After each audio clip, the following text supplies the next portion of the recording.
Lucas Reed stared at the divorce papers on his desk, ink still wet, and felt nothing. No relief, no anger, just a hollow ache where hope used to live.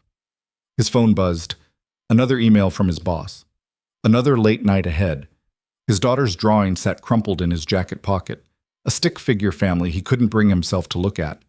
He was 32 years old and already a ghost. But in 6 hours, his boss, Victoria Hale, would lock her office door, look him dead in the eye, and say the words that would shatter everything. "You're killing yourself, and I'm not going to watch it happen." If you want to see how a single father rebuilt his life from nothing, hit that like button and drop your city in the comments so I can see how far this story travels. Now, let's begin. The fluorescent lights in the McKinley and Associates office had been humming for 14 hours straight, and Lucas Reed had stopped noticing them around hour 9. His desk was an archipelago of coffee cups, some half full, some growing ecosystems he didn't want to examine, and printouts of contract revisions that all said the same thing in slightly different ways. His eyes burned, his back ached. His phone, face down beside his keyboard, had stopped vibrating an hour ago. He knew it was the babysitter. Mrs. Cho from 4B, the retired teacher who smelled like lavender and always had butterscotch candies in her purse. She'd stayed late 3 times this week already. He'd pay her extra. He always paid her extra. Lucas rubbed his face and tried to remember what day it was. Thursday. No, Friday. The divorce papers had arrived on a Friday. That had been this morning, handed to him by a courier who'd looked bored, like he was delivering takeout instead of the official end of a 7-year marriage. "Mr. Reed?" The voice cut through the office hum like a blade. Lucas's head snapped up. Victoria Hale stood in the doorway of her corner office, backlit by the softer glow of her desk lamp.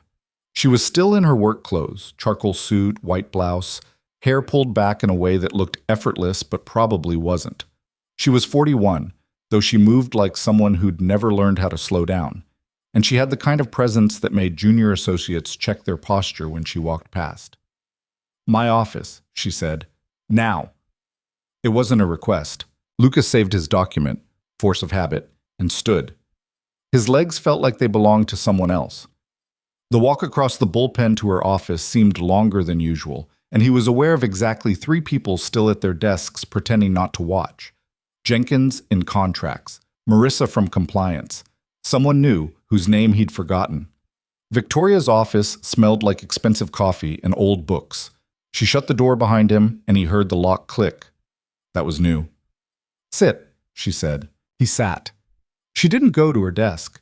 Instead, she leaned against the front of it, arms crossed, and looked at him the way a doctor might look at an X-ray showing something terminal. "When's the last time you slept?" she asked. Lucas blinked. What? Slept. A full night. When? He genuinely couldn't remember. "I sleep." "Bullshit." Her voice was calm, clinical. "You look like a corpse. You smell like coffee and desperation. Your daughter's school called here today because your phone's been going to voicemail." His stomach dropped. "Lily? Is she okay?" "She's fine. She forgot her lunchbox. They wanted to know if you could bring it." Victoria's eyes didn't leave his face. "Your emergency contact is still listed as your ex-wife, who, according to office gossip, just finalized your divorce this morning." Lucas felt something cold spread through his chest. "That's none of your—" "You're right, it's not." She cut him off without raising her voice. "But you made it my business when you started falling asleep at your desk, when you missed 2 client meetings last week, when Jenkins found you in the bathroom at 11 p.m. looking like you were about to pass out." "I'm handling it." "No." Victoria straightened up. "You're not. You're drowning, Lucas, and you're too stubborn or too scared to grab the life preserver." He wanted to argue, wanted to tell her she was wrong, that he had everything under control, that he just needed to get through this week, this month, this quarter. But the words stuck in his throat like wet concrete. "I'm fine," he said instead, and even he didn't believe it. Victoria walked around her desk, pulled something from a drawer, and set it in front of him. A business card. Not hers. A therapist's. Dr. Sarah Chen, licensed clinical psychologist. "You're taking 2 weeks off," Victoria said. "Effective immediately. Mandatory. I don't care if you see this therapist or someone else, but you're going to talk to somebody. And you're going to sleep. And you're going to be a father to that little girl before you completely forget how." Lucas stared at the card. You can't just, I can. I'm your boss. I'm exercising my right to protect this company from a lawsuit when you collapse from exhaustion and crack your skull open on office furniture. She paused. But mostly, I'm doing this because you're a good man who's killing himself in slow motion, and I'm tired of watching it. Something in her voice made him look up. There was no pity in her expression, no condescension, just a kind of weary recognition, like she was looking at a reflection she'd once known too well. Why do you care? He asked quietly. Victoria's jaw tightened. For a moment, she looked like she might not answer.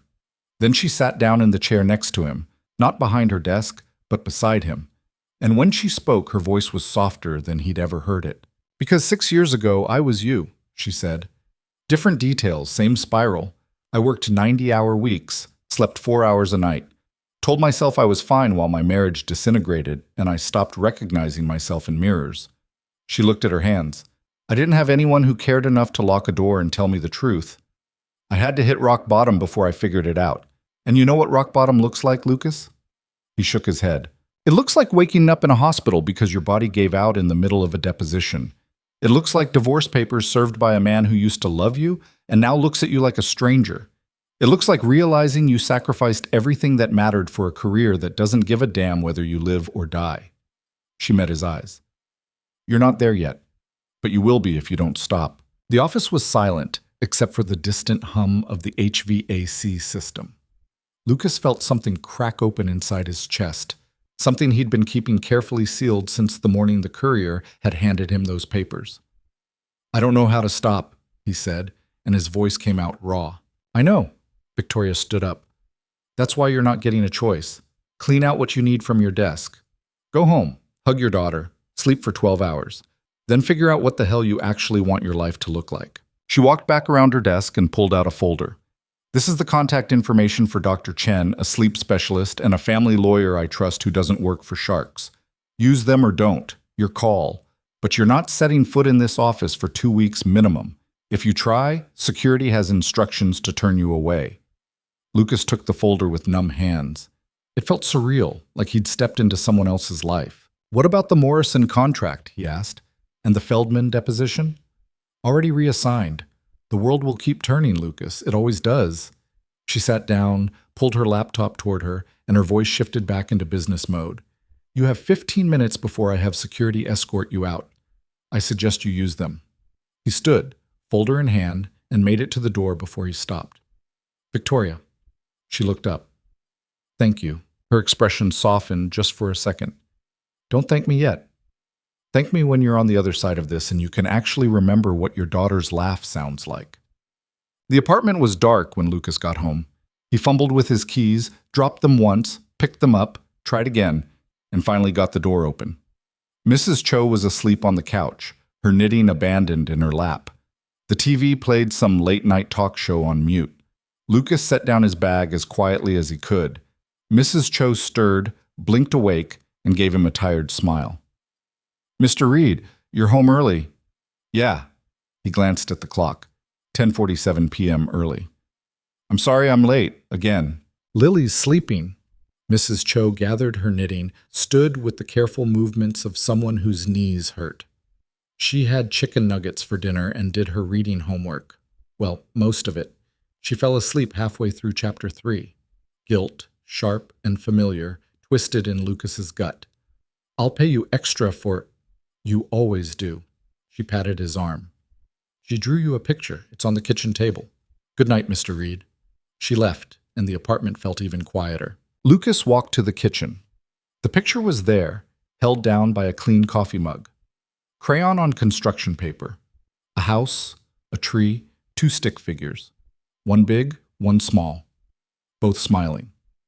At the top, in Lily's careful 6-year-old handwriting, me and Daddy, no mommy. Not anymore. Lucas sat down at the table and pressed the heels of his hands against his eyes.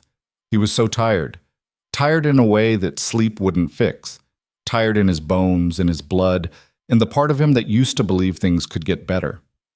His phone buzzed. A text from Victoria. Go to sleep, Lucas. That's an order. He almost laughed. Instead, he stood, walked to Lily's room, and eased the door open. She was a small shape under her butterfly comforter, Dark hair spread across the pillow. Her nightlight, a turtle that projected stars on the ceiling, cast soft green constellations across the walls. She'd kicked off one sock. Her stuffed rabbit, Mr. Hoppy, was tucked under her chin. Lucas sat on the edge of her bed, careful not to wake her, and just watched her breathe. In, out, steady, certain, the only thing in his life that still made sense. "I'm sorry," he whispered. "I'm so sorry, baby girl." She didn't wake, but in her sleep she shifted closer to him, and her hand found his.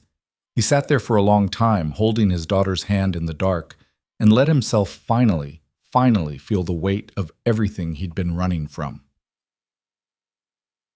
Saturday morning came too bright and too loud.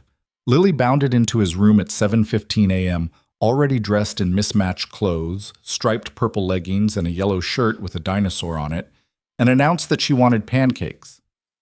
"The kind with the blueberries inside, not on top," she clarified, bouncing on the balls of her feet. "Because on top, they fall off, and it's sad." Lucas, still half asleep, registered that his alarm hadn't gone off. Then he registered that he'd slept for 9 hours straight. Then he registered that his daughter was staring at him with huge brown eyes that looked exactly like his. "Pancakes," he repeated, "with blueberries inside." "Right." He dragged himself out of bed. His body felt strange, rested, but also like it didn't quite trust the rest, like it was waiting for the other shoe to drop. They made pancakes. Well, Lily supervised while Lucas did the actual cooking, which involved her critiquing his blueberry distribution. "But too many on that side, Daddy," and testing the batter with her finger when she thought he wasn't looking. "You're home," she said at one point, sitting on the counter and swinging her legs. "Yeah, sweetheart, I'm home." "Not just home. You're here home." Lucas flipped a pancake. "What's the difference?" Lily scrunched up her face, thinking. "Sometimes you're home, but you're not here. You're looking at your phone or your computer, and your eyes are here, but your brain is at work." She tilted her head. "Are you here today?" The spatula felt heavy in his hand. "Yeah, Lil, I'm here." "Good." She grinned, showing the gap where her front tooth used to be. "Because Mrs. Cho is nice, but she doesn't know how to make pancakes right. She makes them too small. Tiny pancakes are a crime," Lucas agreed seriously. "The worst crime." Lily nodded. "Worse than stealing." They ate breakfast at the table, a real breakfast, not cereal shoveled in while standing at the counter. Lily told him about school, about how Marcus Chen had brought a frog in a jar for show and tell, and it had escaped, and Miss Rodriguez had screamed, which was funny because Ms. Rodriguez was usually the one telling them not to scream. Lucas listened, really listened. And somewhere between the story about the frog and Lily's tangent about why purple was scientifically the best color, he felt something ease in his chest. After breakfast, Lily wanted to go to the park, the one 3 blocks away with the good swings and the jungle gym shaped like a castle. "Please?" She gave him the look, the one with the big eyes and the slight pout that he had zero defense against. "Okay," he said, "but you need to wear a jacket. It's not cold." Lily. "Fine." She stomped off to get her jacket with all the dramatic suffering of the deeply oppressed. The park was full of Saturday chaos, kids shrieking, parents chatting, someone's golden retriever chasing a frisbee with deranged enthusiasm. Lily made a beeline for the swings and demanded that Lucas push her as high as the sky, but not so high that I die. "Reasonable parameters," Lucas said and pushed. She laughed, a sound like bells, like wind chimes, like every good thing he'd ever heard. And he realized Victoria had been right. He couldn't remember the last time he'd heard Lily laugh like that. Really laugh. Not the polite kind she did when she was trying to be good. "Higher!" she yelled. "You sure?" "Higher, higher, higher!" He pushed higher. She screamed with joy. And Lucas felt something shift inside him, something that had been clenched tight for months beginning to unfurl. They stayed at the park for 2 hours. Lily played castle, recruited 3 other kids into an elaborate game that seemed to involve a dragon, Marcus Chen again, and a magic sword, a stick, and fell off the monkey bars once but popped right back up with scraped palms and a declaration that she was totally fine, Daddy, don't worry. Lucas sat on a bench, watching her, and for the first time in longer than he could remember, he wasn't thinking about work, wasn't thinking about the divorce, wasn't thinking about anything except his daughter's joy and the autumn sun on his face. His phone buzzed. A text from his ex-wife, Jennifer. "Can we talk?" He stared at it for a long moment. Then he put the phone back in his pocket, unanswered. Not today. The next week was strange. Lucas had worked so much for so long that suddenly having time felt like being set adrift. He didn't know what to do with himself. He slept. A lot. 9, 10 hours a night, plus naps when Lily was at school. His body seemed determined to collect on every hour of sleep debt he'd accumulated. He took Lily to school and picked her up. He made dinner, actual dinner, not takeout or cereal. Spaghetti, tacos, grilled cheese and tomato soup. Nothing fancy, but Lily ate every bite and chattered the whole time, and Lucas realized how much he'd missed this. He avoided looking at his work email, avoided thinking about the office, avoided the part of his brain that kept insisting he was being lazy, that he should be doing something productive, that sitting still was the same as failing. On Wednesday, he called Dr. Chen, made an appointment for Friday, felt ridiculous the entire time. On Thursday, Lily brought home a permission slip for a field trip to the Science Museum. Parent chaperones needed. "Can you come?" she asked, looking up at him with hope and hesitation in equal measure. Lucas looked at the date. 2 weeks from now. He'd be back at work by then. Back to the late nights and early mornings and constant grind. But Victoria's voice echoed in his head. "Figure out what the hell you actually want your life to look like." "Yeah, sweetheart," he said. "I'll come." Lily's face lit up like sunrise. "Really? Really?" She hugged him so hard he almost fell off the couch, and Lucas thought, maybe for the first time, that Victoria had been right about more than just the sleep. Friday afternoon, Lucas sat in Dr. Chen's office, a small room with comfortable chairs and a bookshelf full of titles like The Body Keeps the Score and Burnout, and tried to figure out what to say. Dr. Chen was younger than he'd expected, maybe late 30s, with kind eyes and an easy manner that made the whole thing feel slightly less mortifying. "So," she said, after the initial pleasantries, "what brings you in today?" Lucas looked at his hands. "My boss made me come." "Okay." "Why'd she make you come?" "Because I'm a mess." The words came out flat. "Divorce just finalized. Single dad. I work too much, sleep too little, the usual." Dr. Chen nodded. "That sounds really hard." Something about the simplicity of it, no judgment, no fix-it advice, just acknowledgement, made Lucas's throat tight. "I don't know how to do this," he said quietly. "Be enough for my daughter, do my job, not fall apart." He paused. "I thought I was handling it, but I wasn't. I was just running." "What were you running from?" Lucas was quiet for a long time. "The fact that I failed," he said finally. "My marriage, my ex-wife, Lily. I failed all of them." "Tell me about that." And somehow, he did. The words came slowly at first, then faster. He told her about Jennifer, about how they'd met in college and gotten married too young and grown into different people, about how he'd thrown himself into work to avoid dealing with the cracks in the foundation, about the custody battle, if you could call it that, when Jennifer had barely fought for more than weekends, about the guilt, the anger, the bone-deep exhaustion of doing everything alone. "I just want to be a good dad," he said, "but I don't know if I know how anymore."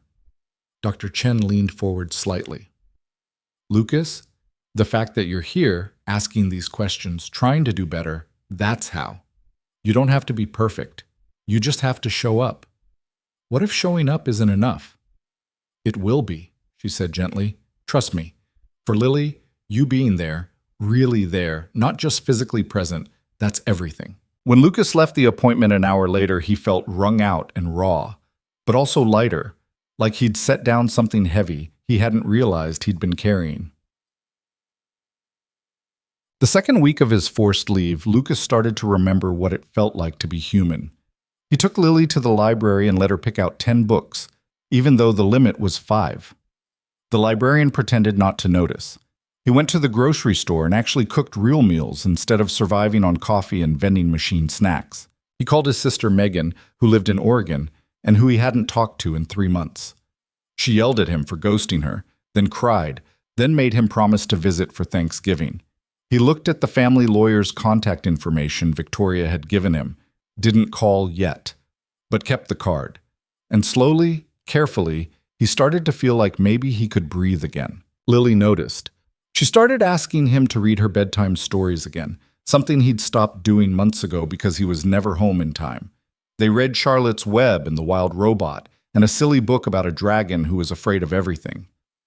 "Daddy," she said one night, curled up against him with Mr. Hoppy tucked under her arm. "Are you sad?" Lucas's hand stilled on her hair. "Sometimes, sweetheart, yeah." "About Mommy?" "A little, but mostly I'm just tired." Lily thought about this. Mrs. Cho says being tired is different from being sleepy. Mrs. Cho's a smart lady. She says you can sleep a lot and still be tired in your heart. Lucas felt his eyes sting. "Yeah, baby, that's true." Lily snuggled closer. "I think your heart is getting less tired." "What makes you say that?" "Because you smile more now. The real kind, not the pretend kind." He kissed the top of her head. "I love you, Lil." "Love you too, Daddy." She yawned. "Even when you're heart tired." Lucas held his daughter until she fell asleep, and he thought about Victoria locking the door, about her voice when she'd said, "I was you," and he thought that maybe, just maybe, she'd saved his life. On the last Sunday before he was due to return to work, Lucas took Lily to the park again. Same park, same swings, same chaos. But this time he actually noticed it. Noticed the way the light came through the trees, the sound of kids laughing, the smell of someone grilling nearby. He was pushing Lily on the swings when he heard his name. "Lucas?" He turned. Jennifer stood there, hands in her jacket pockets, looking uncertain in a way he'd never seen before. "Hey," he said, because what else was there to say? "Can we talk?" She glanced at Lily. "Just for a minute?" Lucas looked at his daughter. "Lil, can you play on the slide for a bit?" "Okay." She jumped off the swing mid-arc, landed in the sand, and took off running. Jennifer watched her go. "She's gotten so big." "Yeah." They stood there, awkward strangers wearing the faces of people who used to love each other. "I wanted to say I'm sorry," Jennifer said finally, "for how things ended, for everything." Lucas was quiet. There had been a time when he'd wanted to hear those words so badly it hurt. Now they just felt empty. "Okay," he said, "and I was thinking maybe we could try again, not right away, but eventually, for Lily." Something in Lucas's chest twisted. "Jen, we were good once. We could be good again." "No," he said, and the word came out gentler than he expected. "We couldn't." "But we weren't good, Jen. Not at the end. Maybe not even in the middle. We were just two people who didn't know how to let go." He looked at her. "You didn't fight for custody. You barely see her. And that's your choice, and I won't keep her from you. But I'm not going to build my life around someone who already walked away." Jennifer's eyes filled with tears. "I made a mistake." "Yeah, you did. So did I." He glanced at Lily, who was now hanging upside down from the monkey bars. "But I'm done making them." "So that's it?" "That's it." She left. Lucas watched her go and waited to feel something, regret, relief, grief, but all he felt was tired, and underneath that, a strange kind of peace. Lily ran back over. "Was that Mommy?" "Yeah, sweetheart." "Is she coming to live with us again?" "No, Lil." Lily nodded solemnly. "Okay." Then she brightened. "Can we get ice cream?" Lucas laughed. "Yeah, we can get ice cream." They walked to the ice cream shop, hand in hand, and Lucas felt like he was finally walking towards something instead of running away. Monday morning, Lucas walked back into McKinley and Associates. He'd slept well, eaten breakfast, dropped Lily off at school and gotten a hug that nearly knocked him over. The office looked the same. Same fluorescent lights, same hum of activity, same smell of coffee and toner. But Lucas felt different. He stopped by Victoria's office. Her door was open, and she was on the phone, but she saw him and held up one finger. He waited. She finished the call, hung up, and looked at him. Really looked. "You look human again," she said. "Feel human again. Mostly." "Good." She leaned back in her chair. "How's the kid?" "She's good. Happy. We're good." Victoria's expression softened. "I'm glad." There was a moment of silence. Lucas shifted his weight. "Thank you," he said, "for forcing me to stop. I didn't think I needed it, but you did." "Yeah, I did." Victoria nodded. "Welcome back, Reed. Try not to burn out again in the next 2 weeks." "I'll do my best." He turned to go, then stopped. "Victoria?" "Yeah?" "If you ever need someone to lock a door and tell you the truth, I'm here." Her eyes met his, and something passed between them. Understanding, recognition, the beginning of something neither of them had words for yet. "I'll keep that in mind," she said quietly. Lucas went to his desk, opened his laptop, started going through emails. But for the first time in longer than he could remember, work felt like just work, not an escape, not a punishment, just a thing he did, not the thing he was. At lunch, he left the office, grabbed a sandwich, sat in the sun for 20 minutes and did absolutely nothing. And when he went back inside, he walked past Victoria's office and caught her eye. She gave him a small nod. He nodded back. Neither of them knew it yet, but that moment, that small, silent acknowledgement, was the beginning of everything. The next 3 weeks moved like water finding its level. Lucas settled into a rhythm that felt foreign and familiar at once. Work that ended at reasonable hours, dinners with Lily that didn't involve reheated takeout, bedtime stories that he actually stayed awake for. He wasn't perfect at it. Some nights he still woke at 3 a.m. with his heart racing, convinced he'd forgotten something crucial. Some mornings he still reached for his phone before his feet hit the floor. But he was trying, and trying felt like progress. What he didn't expect was how much Victoria noticed. She'd always been observant, came with the territory of being a senior partner, but now there was a quality to her attention that felt different. She'd catch his eye across the conference room during client meetings, ask how Lily was doing when they passed in the hallway, send him home at 6:30 when he started to slip into old habits. "Reed," she'd say, appearing at his desk like a well-dressed ghost. "It's Thursday. Doesn't Lily have that thing?" "What thing?" "The thing where you're supposed to be a present parent instead of slowly martyring yourself to billable hours." "She has soccer practice." "Then why are you still here?" He'd save his work, grab his coat, and leave. And every time he'd glance back to see Victoria still at her desk, the glow of her monitor painting her face blue in the dimming office. It started to bother him. The way she enforced boundaries for everyone else but never herself. The way she'd leave at 7 only to send emails at 11. The way her office light was always the last one burning. One Friday evening, 3 weeks after his return, Lucas found himself standing outside her office at 7:15. Everyone else had gone home. The cleaning crew hadn't arrived yet.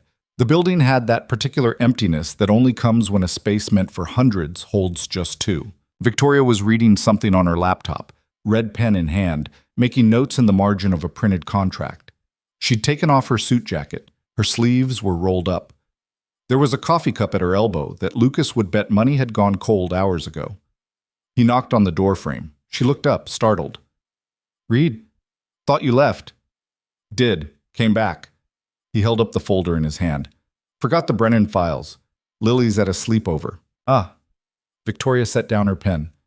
The glamorous Friday night of a single parent. "Living the dream." He hesitated. "You eat dinner?" She glanced at her coffee cup like it might contain food if she looked hard enough. "I had lunch."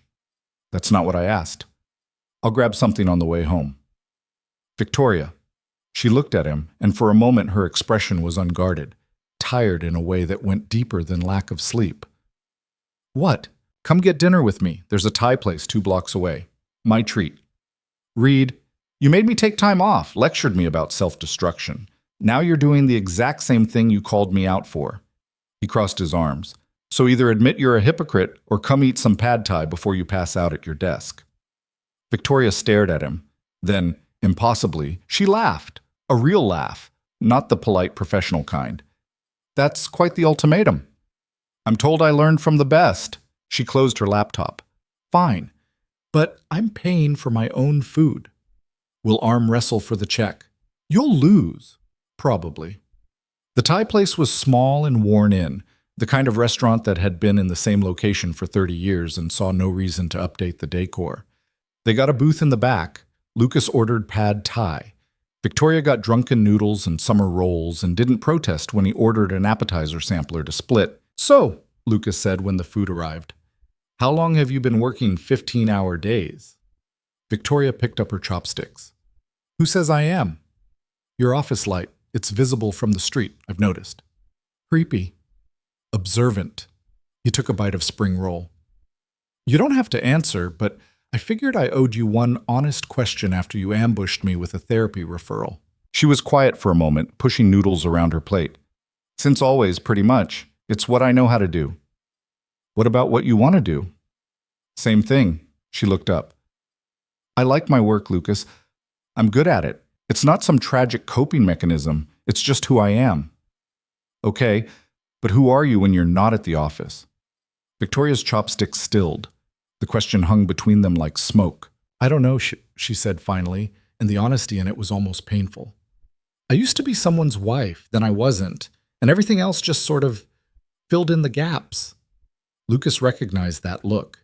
He'd seen it in his own mirror. You ever talk to anyone? He asked. Like, professionally? You mean like you're doing? Yeah. She smiled, small and sad. I did, for a while. After the divorce. It helped. Then I got busy and stopped going. She took a sip of water. Probably should start again. Probably. They ate in comfortable silence for a while. The restaurant filled up around them. Couples, families, a group of college kids who were definitely already drunk. Life happening in real time, messy and loud and utterly ordinary. Can I ask you something? Victoria said. Shoot. Why'd your marriage end? You don't have to answer if... No, it's okay. Lucas set down his fork. We got married too young. I was 23. She was 22. We thought love was enough. Turned out we wanted completely different lives and were too stubborn to admit it until we couldn't ignore it anymore. What did she want? Freedom, I think. The ability to pick up and go, try new things, not be tied down. She loved Lily, but motherhood felt like a cage to her. I could see it every day, how trapped she felt. He paused. And I wanted stability, roots, a family that stayed in one place. We were pulling in opposite directions and calling it a marriage. Victoria nodded slowly. My ex-husband wanted a wife who came home for dinner, who wanted kids, who'd be happy hosting dinner parties and doing the whole suburban thing. She smiled without humor. I wanted to make senior partner before 40. We never really stood a chance. You made senior partner at 38, right? 37, actually. Worth it? She considered this. At the time, I would have said yes without hesitation. Now? She shrugged. I don't know. I got what I wanted, but I'm not sure I understood the price. Lucas thought about that, about costs and wants and the distance between the two. You happy? He asked. Are you? I asked first. Victoria looked at him, really looked, and something shifted in her expression, something raw and undefended. No, she said quietly. Not really. Successful, yes. Respected, financially secure. But happy? I'm not sure I remember what that feels like. The confession sat between them like a living thing. Me neither, Lucas said. But I'm trying to figure it out. For Lily, yeah, but also for me. That's good, Victoria said. You should. You could too, you know. Could what? Figure out what happy looks like. You don't have to have all the answers right now. You just have to start asking the questions. She smiled, and this time it reached her eyes. When did you get so wise? Mandatory therapy and forced time off. Highly recommend. They finished dinner. Lucas paid while Victoria was in the bathroom, and when she came back and saw the empty check holder, she gave him a look that could have melted steel. I said I was paying for mine. You also said I'd lose the arm wrestle. Decided to sidestep the whole thing. Read. Too late. It's done. You can buy next time. The words were out before he'd thought them through. Next time. Implying this wasn't a one-off, that there would be more dinners, more conversations in restaurants where they weren't boss and employee, but just two people trying to figure their lives out. Victoria's expression flickered with something he couldn't quite read. Okay, she said. Next time. They walked back to the office together to get their cars. The October air had teeth now, winter announcing itself in the wind. Victoria pulled her jacket tighter. Thanks, she said when they reached the parking garage. For dinner. And for the amateur therapy session. Returns accepted within 30 days. She laughed. Good night, Lucas. Night, Victoria. He watched her walk to her car, a sleek black sedan that probably cost more than his annual salary, and realized with a strange jolt that he wanted to know more. Wanted to know what she did on weekends, what she read, what made her laugh that real laugh instead of the professional one. Wanted to know the person under the armor. It was a dangerous thing to want. He got in his own car and drove home, and tried not to think about the way she'd looked when she'd admitted she wasn't happy. The sleepovers became a thing. Not every week, but often enough that Lucas started to recognize the pattern. Lily would get invited to a friend's house, and he'd find himself with a Friday night that stretched out empty and strange. Most times he'd use it to catch up on sleep or chores or the growing pile of things he'd been too busy to deal with. But sometimes he'd text Victoria. Never anything heavy, just Thai place? Or that Mexican spot on 5th? Or feel like getting actually decent coffee instead of office sludge? And she'd say yes. It became a rhythm, easy and unforced. They'd talk about work sometimes, but mostly they talked about everything else. She told him about growing up in Boston with parents who expected excellence and accepted nothing less. He told her about his sister Megan and the time they'd stolen their dad's car when they were teenagers and driven it into a ditch. She told him about the year she'd spent in London doing international corporate law and hating every second. He told her about the first time he'd held Lily and been absolutely terrified he'd break her. "You ever want kids?" he asked one night over Indian food. Victoria looked at her saag paneer. "I did, once, but the timing never worked, and then it felt too late. And then I stopped wanting it." She paused. "That's not entirely true. I stopped letting myself want it." "You're 41. That's not old. For corporate law, I'm in my prime. For childbearing, I'm apparently geriatric." She said it lightly, but Lucas heard the edge underneath. "That's bullshit." Medical term, actually. Still bullshit. He took a drink of water. "But I get it. The thing where you convince yourself you don't want something because wanting it hurts too much." "Exactly that." She met his eyes. "You ever think about having more kids?"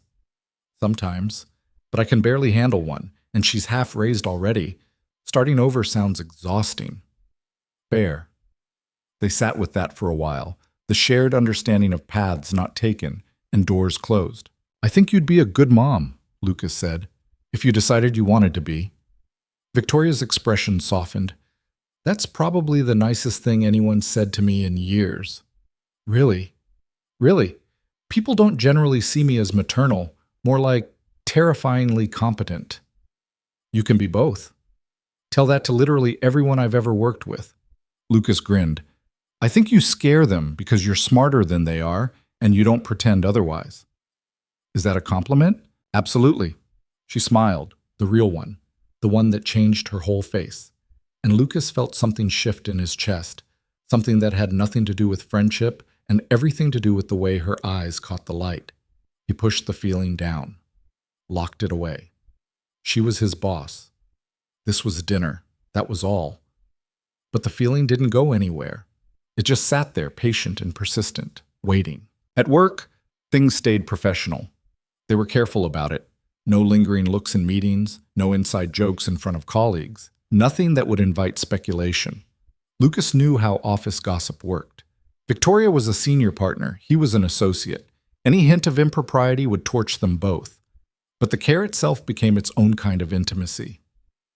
The awareness of each other in rooms, the calibrated distance, the way they'd catch each other's eye and look away just fast enough. Jenkins from contracts noticed anyway.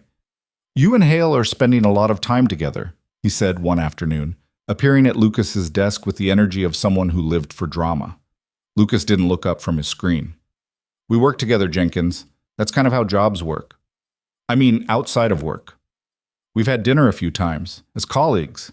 Is there a point to this conversation? Just saying people talk. People should get hobbies." Lucas finally looked at him. "We're friends, Jenkins. She helped me through a rough patch. That's it." "If you say so." Jenkins wandered off, but Lucas could feel the weight of it. The watching, the wondering, the way information moved through an office like water through cracks. He mentioned it to Victoria that Friday over sushi. Jenkins cornered me. Apparently we're the subject of office gossip. Victoria sighed. "Of course we are. Two people having dinner? Scandalous." "Does it bother you?" The gossip? No. I stopped caring what people thought about my personal life when I turned 30. She picked up a piece of sashimi. But I don't want to make things difficult for you. I'm a grown man, Victoria. I can handle some gossip. Can you handle it if it affects your career? Lucas set down his chopsticks. Are you saying we should stop doing this? The question came out harder than he'd intended. Victoria looked at him, something uncertain flickering across her face. No, she said. I'm asking if you're prepared for the potential consequences. Because I have power in that building, and you don't. If people start talking seriously, you're the one who'll get hurt. So we stop being friends because people can't mind their own business? I'm saying we need to be smart about it. We are being smart. We're having dinner as colleagues, as friends. There's nothing inappropriate happening. Even as he said it, Lucas knew it wasn't entirely true. There was nothing physical happening, sure, but there was something, a charge, a pull, an awareness that went beyond professional courtesy. Victoria knew it too. He could see it in her eyes. Okay, she said quietly. But Lucas, if this ever becomes a problem for you, if the talk gets too much or it starts affecting your work, I'll tell you. Promise? Promise. She nodded, but the conversation left a shadow between them. A reminder that whatever this was, it existed in complicated territory. They finished dinner. The check came. Victoria paid this time over Lucas's protests. Next time, he said. Next time, she agreed. But when next time came, something had shifted. They were more careful, more aware of the space between them, the way it could be seen and interpreted and weaponized. They still talked, still laughed, still shared the parts of themselves they didn't show anyone else. But there was a new carefulness to it, a recognition that they were walking a line. November arrived cold and gray. Lily's field trip to the Science Museum came and went. Lucas went as a chaperone and spent 4 hours watching his daughter's face light up at every exhibit. She introduced him to her friends with unmistakable pride. This is my dad. He knows about stars, and he makes really good pancakes. That night, tucking her in, she asked if he was happy. Yeah, sweetheart, I think I am. Why? Because you seem happy. Like, really happy. Not pretend happy. Lucas kissed her forehead. I'm working on it. Is it working? Yeah, Lil. I think it is. She fell asleep smiling, Mr. Hoppy tucked under one arm. Lucas went to his own room and lay in the dark, thinking about happiness. About what it looked like, what it cost, whether he was allowed to reach for it, or if he'd already used up his share. His phone buzzed. A text from Victoria. You up? Yeah, can't sleep. Too much coffee. Same. Too much thinking. Dangerous habit. Tell me about it. There was a pause, then, You did good today. With Lily. That's what matters. Lucas stared at the message. She'd remembered. Not just that he had the field trip, but that it mattered to him. Thanks, he typed. She had a great time. Good. Get some sleep, Reed. You too, Hale. He fell asleep with his phone still in his hand and dreamed of someone with sharp eyes and a careful smile. The breaking point came in mid-November, sudden and without ceremony. Lucas was in a client meeting, a tense renegotiation with a company threatening to take their business elsewhere if they didn't get better terms. Victoria was leading, Lucas was there for contract support, and the clients were playing hardball. We've been loyal for 8 years, the CEO said, a man named Patterson with silver hair and an expensive watch. We expect that loyalty to be rewarded, and it has been, Victoria replied, her voice calm and unmovable. But what you're asking for would require us to operate at a loss. We're not in the business of charity. Then maybe we're not in the business of working with you. It went back and forth like that for 40 minutes, Patterson pushing, Victoria holding firm, the tension in the room thick enough to choke on. Lucas watched her work and was struck again by how good she was at this, how she never flinched, never showed weakness, never let them see her sweat. Finally, Patterson stood up. I think we're done here. Mr. Patterson, Victoria said, not standing. Walk out that door and you'll spend the next 6 months trying to find a firm that can do what we do for half the price. You won't find it. We both know you won't find it. So sit down and let's talk like adults. Patterson stared at her. Then, incredibly, he sat. They worked out a deal. Not the one Patterson wanted, but one he could live with. When he left, he actually shook Victoria's hand. You're a hard woman, Ms. Hale. I prefer fair, Mr. Patterson, but I'll take hard. After he left, Victoria slumped in her chair and let out a long breath. You okay? Lucas asked. That man is exhausting. You were incredible. She looked at him, and something in her expression caught. Was I? You know you were. It's nice to hear anyway. She stood, gathered her files. I need coffee, and possibly a stiff drink. It's 2 in the afternoon. Your point? They walked back to the office together. In the elevator, Victoria leaned against the wall and closed her eyes. You really are okay, right? Lucas asked, just tired, and wondering if this is all there is. What do you mean? She opened her eyes. I win negotiations. I close deals. I make the firm money. And then I go home to an empty apartment and do it all again the next day. And I'm starting to wonder if maybe that's not actually enough. Lucas didn't know what to say to that. The elevator doors opened and they stepped out into the office, back into their professional roles, and the moment passed. But that night, alone in his apartment with Lily asleep down the hall, Lucas couldn't stop thinking about it. About Victoria's face in that elevator, the exhaustion and the loneliness, and the question underneath, is this all there is? He picked up his phone and typed, You home? Yeah. You okay? A long pause, then, honestly? No. Want to talk about it? Not over text. My place? Lily's asleep, but we can talk quietly. Another pause. That's probably not a good idea. Why not? Because I'm tired and sad and you're kind, and I don't trust myself to keep this professional right now. Lucas stared at the message. Read it again. Felt something in his chest crack wide open. Victoria, he typed. What are we doing? The response took 5 minutes. When it came, it was just 3 words. I don't know. He called her. She answered on the second ring. Lucas, we need to talk about this, he said. Really talk. I know. Her voice was quiet, rough. But not tonight. I can't tonight. When? I don't know. Soon, I promise. Okay. He paused. For what it's worth, you're not alone in whatever this is. She was quiet for so long he thought she'd hung up. Then, that's what scares me. She did hang up then. And Lucas sat in his dark living room, phone in hand, and felt the ground shifting under everything he thought he knew. They didn't talk about it for 3 days. At work, they were scrupulously professional. Emails about cases, brief conversations in the hallway, nothing that would invite comment. But the unspoken thing between them had weight now, presence, and Lucas felt it every time they were in the same room. On Thursday, Victoria stopped by his desk at 6:30. Walk with me? She said. Lucas saved his work, grabbed his coat, and followed her out of the building. They walked 2 blocks in silence before she spoke. There's a park near here. Small one. You know it? Yeah. They walked there. It was nearly dark, the streetlights just coming on, and the park was empty except for a woman walking a dog and 2 teenagers smoking what probably wasn't tobacco. Victoria led them to a bench near a fountain that had been turned off for winter. She sat. Lucas sat beside her. The cold from the metal bench seeped through his pants. I need to tell you something, Victoria said, looking straight ahead, and I need you to let me get through it before you say anything. Okay, she took a breath. I've been married once, you know that.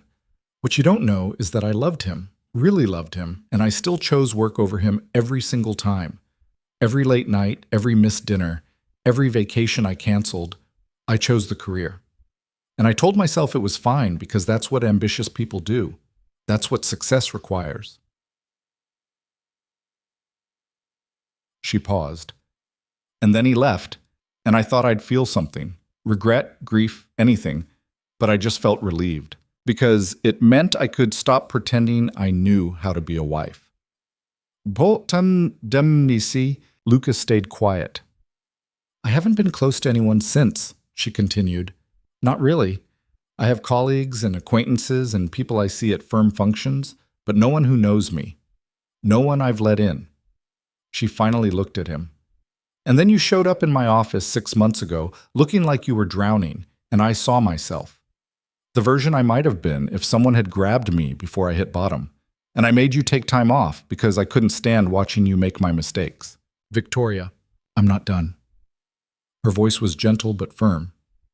These dinners we've been having, they started as me checking in on you, making sure you were okay. But somewhere along the way, they became the best part of my week, the only time I feel like myself instead of senior partner Victoria Hale. She looked down at her hands. And that terrifies me, Lucas, because I don't know how to do this. I don't know how to care about someone without destroying it, and I really don't know how to care about someone I have power over without it being completely inappropriate. The admission hung in the cold air between them. Lucas watched her profile in the dim light and felt like something had broken open in his chest. "Can I talk now?" he asked. "Yeah." "I'm falling for you," he said, and the words came out steadier than he felt. "I've been trying not to, telling myself it's just friendship, just gratitude, just anything else. But it's not, and I think you know that." Victoria's breath caught. She didn't look at him. "I know you're my boss," Lucas continued. "I know this is complicated. I know there are 100 good reasons why this is a terrible idea. But I also know that when I'm with you, I feel less alone than I have in years, and I think maybe you feel that too." "I do," she whispered. "That's the problem." "Why is that a problem?" She finally turned to face him, and her eyes were bright with something that might have been tears. "Because I can't do this, Lucas. I can't be with you and be your boss. The power imbalance alone, it's unethical, it's potentially illegal, and it puts both our careers at risk. But especially yours." She shook her head.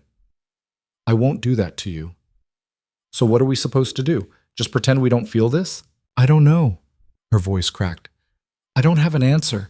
I've been trying to figure one out for 3 days and I keep coming up empty." Lucas wanted to touch her, wanted to take her hand, pull her close, tell her they'd figure it out together. But the space between them felt insurmountable. "I can't transfer to another firm," he said. "Not right now. Lily's school, my custody arrangement, everything's here, and I can't ask you to leave either. You built that firm. Helped build it, but yes." Victoria wrapped her arms around herself against the cold. "We're stuck. What if we just—" Lucas stopped, unsure of how to finish. "What?" "What if we just see each other, outside of work, carefully? No one has to know." Victoria looked at him like he'd suggested something obscene. "You want to have a secret relationship with your boss. I want to not give up on something before we've even tried." He leaned forward. "Victoria, I've spent the last year of my life running from things that scared me. My marriage falling apart, my daughter growing up, the fact that I was barely holding it together. And you made me stop running. You made me face it. So yeah, this is scary and complicated, but I'm done running from things just because they're hard. This isn't just hard, Lucas. This could ruin us both. Or it could be exactly what we both need." She stared at him, and he could see her thinking, weighing, calculating all the risks against whatever she felt sitting here in this cold park with darkness coming on. "I can't promise you anything," she said finally. "I can't promise I know how to do this. I can't promise I won't mess it up." "I'm not asking for promises. I'm asking for a chance." Victoria closed her eyes. When she opened them, there was something raw there, something undefended. "Okay," she said. "Okay." Lucas felt something loosen in his chest. "Yeah?" "We try, carefully, privately, and if it becomes a problem, we deal with it." She nodded. Then, very carefully, she reached out and took his hand. Her fingers were cold. He laced his fingers through hers and felt the world shift slightly on its axis. They sat there until the cold became unbearable, hands clasped, not talking, just being. When they finally stood to leave, Victoria turned to him. "This is probably a mistake," she said. "Probably. But I'm tired of being lonely." "Me too." She kissed him then, quick and soft, her lips cold against his, over almost before it began. Then she pulled back and looked at him like she was waiting for the sky to fall. It didn't. The park stayed exactly as it was, dark and cold and empty. Just the two of them, and a decision that felt both inevitable and impossible. "I should go," Victoria said. "Yeah. I'll see you tomorrow." "At work." "At work," Lucas agreed. She walked away, and he watched her go, and felt like he'd just stepped off a cliff with no idea if there was water or rocks at the bottom. The next weeks were an exercise in careful choreography. At work, they maintained absolute professionalism. No lingering glances, no private jokes, nothing that would give them away. Victoria was, if anything, slightly harder on Lucas in meetings, compensating, he realized, for what they were doing outside the office. But outside, when they could steal time together, it was different. They'd meet at restaurants across town where no one from the firm would see them, take walks in parks where the chances of running into colleagues were slim. Once, Victoria came to his apartment late at night after Lily was asleep, and they sat in his kitchen drinking tea and talking until 2 a.m. about everything and nothing. "Tell me something nobody knows," Lucas said that night. Victoria thought about it. "I wanted to be a painter when I was young, before law school. I was actually pretty good." "What happened?" "My father said art was for people who didn't mind being poor, that I was too smart to waste my life on something impractical." She smiled without humor. I believed him. "You ever paint anymore?" "No, don't even know if I'd remember how." She looked at him. "Your turn. Tell me something nobody knows." Lucas considered. "I almost didn't fight for custody of Lily. When Jennifer first left, she wanted full custody, and I thought maybe that was better. That Lily would be better off with her mom than with a dad who worked all the time and barely kept it together." He swallowed. "It was my sister who talked me out of it, who told me I'd regret it for the rest of my life if I gave up without trying." "I'm glad she did." "Me too. Most days." He paused. "Some days I still wonder if Lily wouldn't be happier with someone more stable. Someone who has their life figured out." Victoria reached across the table and took his hand. "Lucas, you're a good father. I've seen how Lily looks at you, like you hung the moon. Don't doubt that. You've never even met her." "I know, but I see it in you. The way you talk about her, the way you rearrange your whole life to make sure she's okay. That's not someone who's failing. That's someone who loves his kid more than anything." Something in Lucas's chest went tight. "Thank you. It's just the truth." They sat there, hands linked across his kitchen table, and Lucas thought about all the things he wanted to say but couldn't quite find words for. About how she made him feel less broken, how being around her was like finally being able to breathe after holding his breath for months, how he was falling harder than he'd meant to, and it scared the hell out of him. Instead, he said, "You should probably go. It's late." Victoria checked her watch. 2:15. "Yeah, I should." He walked her to the door. She turned before leaving, and the look on her face was complicated, want and fear and something softer underneath. "Lucas, I know." She kissed him goodnight, longer this time, her hand on his chest, and when she pulled away, they were both breathing harder. "Be careful tomorrow," she said. "At work." "Always am." "I mean it. Jenkins has been watching us." "I know. I'll handle it." She left. Lucas locked the door behind her and leaned against it, heart still racing, and wondered how long they could keep this up before something broke. The answer came sooner than he expected. 2 weeks later, on a Friday afternoon, Lucas was called into a meeting with the firm's managing partner, Robert Chen. Not Victoria's boss, she was senior partner, top of the food chain in their division, but the man who oversaw operations for the entire firm. Lucas's stomach dropped the moment he got the email. Managing partners didn't request meetings with mid-level associates unless something was wrong. He went to Victoria's office first. "Did you get a meeting request from Chen?" he asked. She looked up from her computer and he could see the tension in her shoulders. 20 minutes ago, 3 p.m. "Same. Do you know what it's about?" "No, but it's not good." She stood up, closed her door. "Lucas, if someone said something, we've been careful. Not careful enough if Chen wants to talk to both of us." She pressed her fingers to her temples. "We need to prepare for the possibility that this is about us." "What do we say?" "The truth. That we're friends, we've had dinner a few times, and there's nothing inappropriate about our professional relationship." She met his eyes. "We deny anything romantic, no matter what they ask." "You want to lie." "I want to protect your career." Her voice was sharp. "Mine can survive this.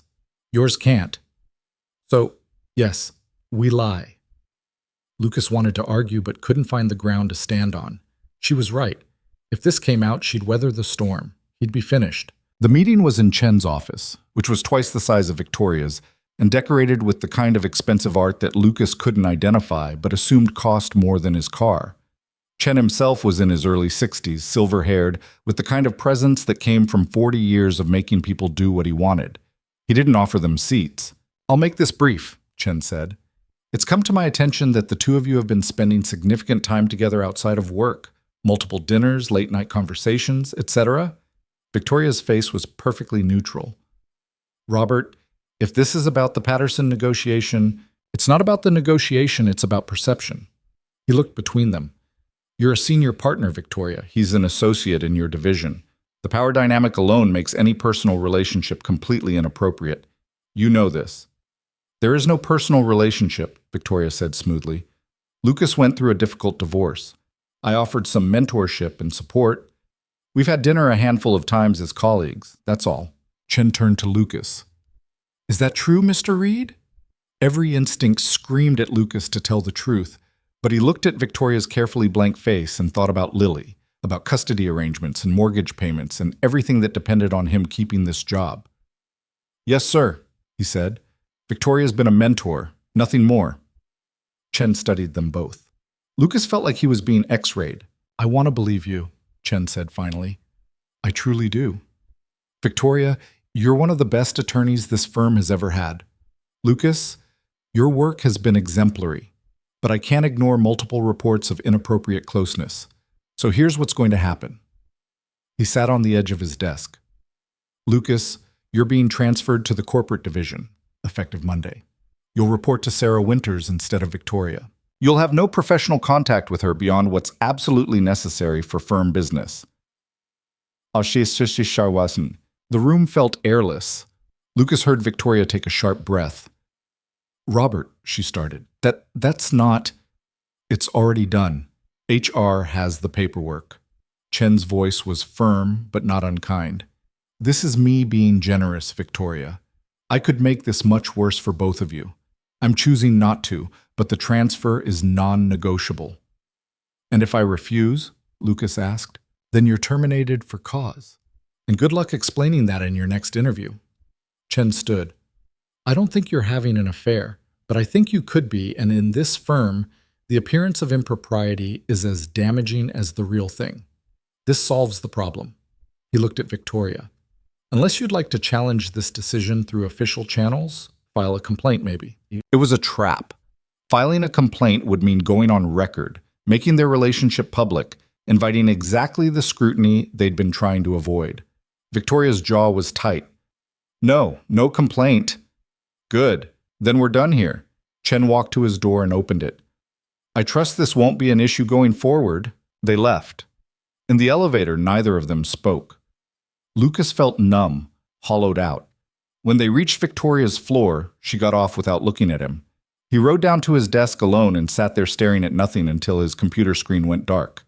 His phone buzzed. A text from Victoria. My place. Tonight. Please. He texted back. What time? 8. I'll send you the address. Lucas deleted both messages and went back to staring at his screen. Around him, the office hummed with normal Friday afternoon energy. No one knew his career had just been rearranged like furniture in a room. Victoria's apartment was in a high-rise downtown, all glass and steel and expensive views. Lucas had never been there before.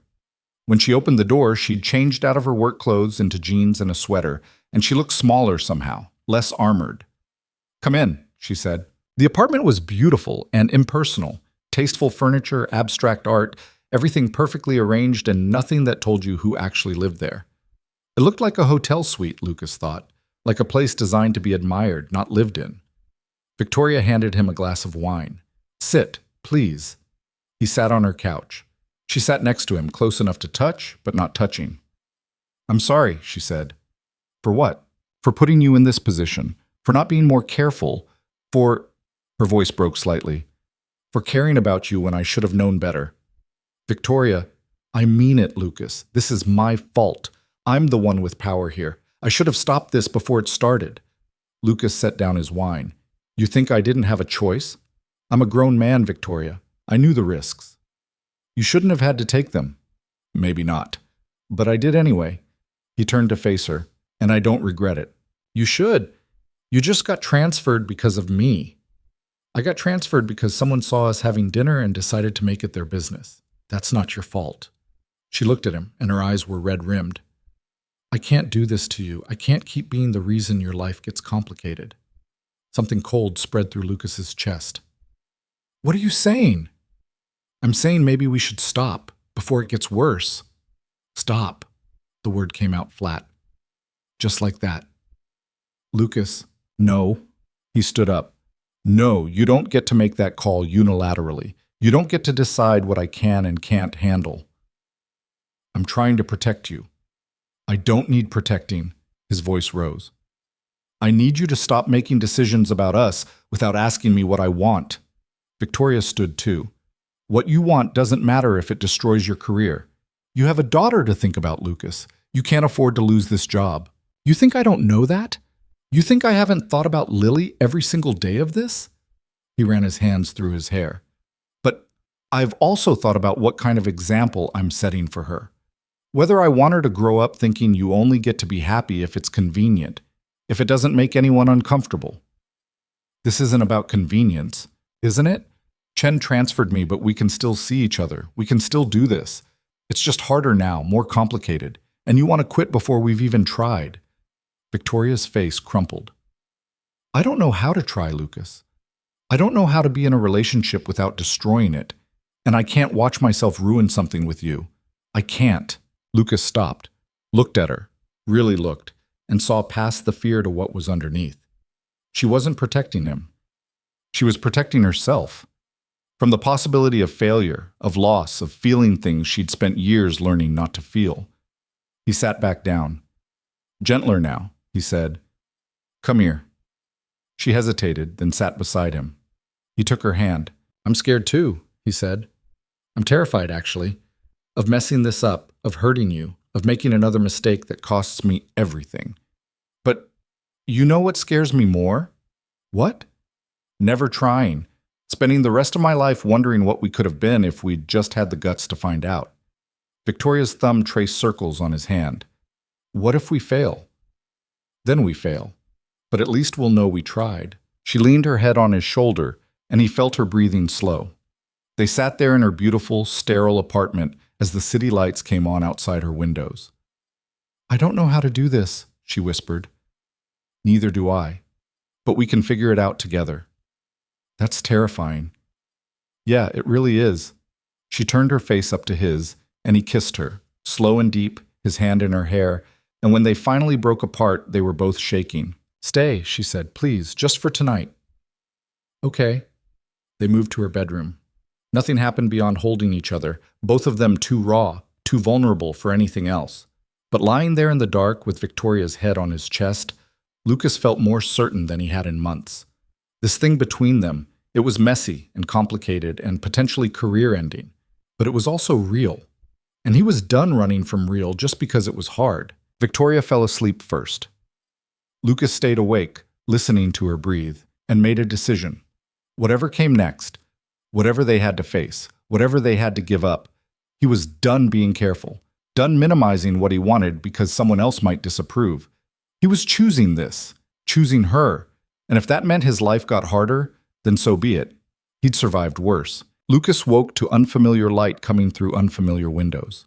For a disorienting moment, he didn't know where he was, and then he felt Victoria's weight against his side and remembered. Her apartment. Her bed. The decision they'd made to stop running. She was still asleep, her face softer than he'd ever seen it, and Lucas stayed very still so he wouldn't wake her. His phone on the nightstand said 6:47 a.m., Saturday morning. He had to get home before Lily woke up. Mrs. Cho had stayed over, but he didn't want his daughter asking questions he wasn't ready to answer. He slipped out of bed carefully. Victoria stirred but didn't wake. He found his clothes, got dressed in her bathroom, and left a note on her kitchen counter. Had to get home.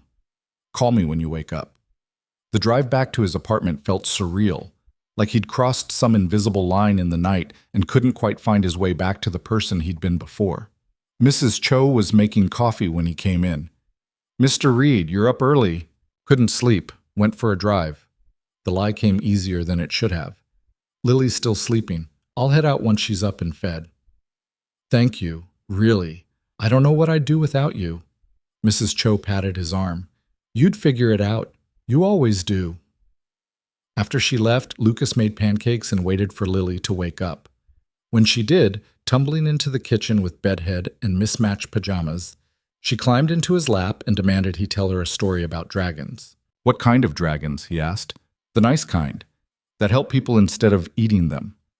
So he made up a story about a dragon who was afraid of fire and learned to breathe ice instead.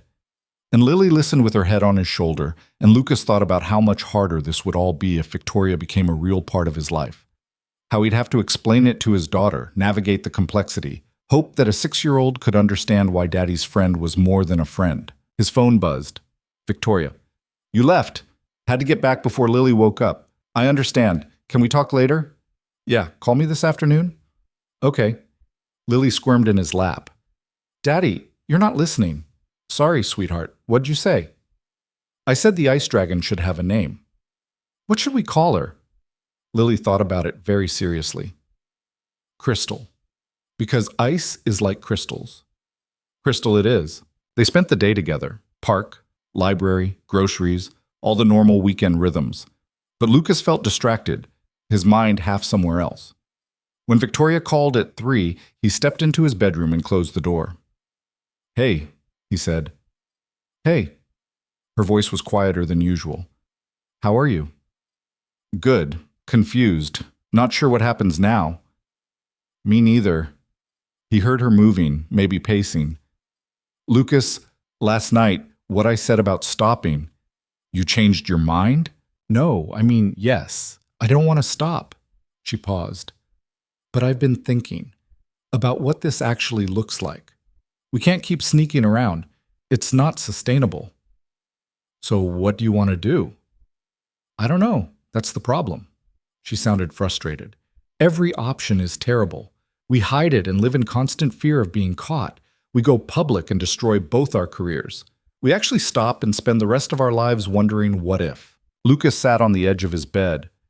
There has to be another way. If there is, I haven't found it. She was quiet for a moment. I'm sorry. I know I'm not helping. I just feel stuck. We'll figure it out, Lucas said with more confidence than he felt. We just need time to think. Yeah, time. She didn't sound convinced. I should let you go. Be with Lily. Victoria, I'll see you Monday, at work. She hung up before he could respond. Lucas stared at his phone and felt the weight of everything they hadn't said pressing down on him. Monday came too fast. Lucas reported to the corporate division and met his new supervisor, Sarah Winters, a sharp woman in her mid-40s who greeted him with a handshake and a stack of files that needed reviewing by end of week. The work was similar to what he'd been doing, but everything else felt wrong. Different floor, different colleagues, different rhythms. He saw Victoria twice that day, once in the elevator, where they nodded politely and said nothing. Once in the hallway, where she was talking to another partner and didn't even look his way. Both times felt like swallowing glass. That night she texted, "This is harder than I thought it would be." Yeah. I hate not being able to talk to you. Same. Can you get away this weekend? Maybe Saturday night. Lucas thought about it. Lily had been asking to have her friend Emma over for a sleepover. If he said yes, that would give him Saturday evening free. I think so. I'll let you know. Okay. I miss you. The words sat on his screen like a confession. Lucas typed back, I miss you too. It became a pattern. Stolen weekends when Lucas could arrange childcare. Careful texts that never said anything too specific in case someone saw. Quick phone calls from parking lots and closed bathrooms and anywhere they wouldn't be overheard. They were together, but not together. Close, but impossibly far apart. And the strain of it started to show. Lucas found himself snapping at Lily over nothing. Spilled juice, forgotten homework, the normal chaos of raising a 6-year-old. He apologized every time, hated himself a little more each time, but couldn't seem to stop. Victoria threw herself into work with renewed intensity.